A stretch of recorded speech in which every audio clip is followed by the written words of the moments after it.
Pero no te era bacano ahí. Bájame la música. ¿Qué es lo que tú estás diciendo? No estoy Producción. entendiendo, no estoy comprendiendo. Ya hágame el favor y hazme caso. Eso era un tigre bacano ahí en el patio de Joan. Si yo puedo entender, será francés. Joan, ¿cómo se llama el estudio? Ah, Joan Studios. Sí, aquí estábamos en ese patio bacano, ahí que se juegan los mejores jugadores de baloncesto. Sin camisa. Pues sí, como estábamos diciendo, ya llegamos al final del show, señoras y señores. Vamos a despedir de Black Point, Black Point. Vamos a hacer entonces los cebollitos, tú sabes, el mangú. Tú sabes, porque mira, esto es una vaina bacana. Oh, baby, you spaghetti, love you. Se ve mujer, a ver que me llamo el rap play siempre, tú sabes cómo es. Loco, ¿y qué es lo que?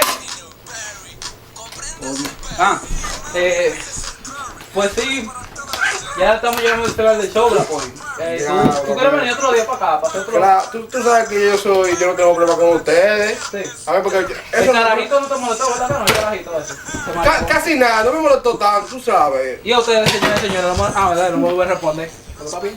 Entonces, no me molestó tanto, pero él es un chamaquito bacano. Igualito a ti. Igualito a ti, tú sabes.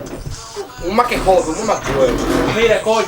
Oye, Este quiere que nos bajemos en el estudio, oye, manito, la cámara, ¿qué es lo que es? El público, nosotros. Entonces, señores, para que no digan que esto fue un show más, porque Blanco estaba aquí, vamos a acabar con el video de Guatacatapitus Berry. Tú sabes cómo es. ¿Qué video?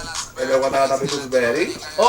Pues lo hacemos otro día porque tú sabes. No, que hoy que lo vamos a hacer el video de Mira, coño, tú no lo puedes. ¡Tú eres loco! ¡La cámara!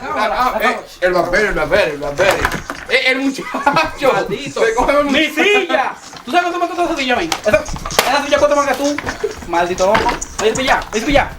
Coño, vaya a hacer cuadrafe. Údese con ropa. ¿Qué usted hace con ropa dentro de la casa? ¿Usted quiere que le ensucie? Oye.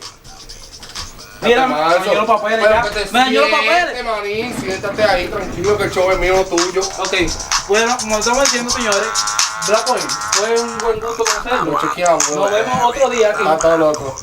Camarógrafo. Como dice Chelo y cosas, salud y sonríe.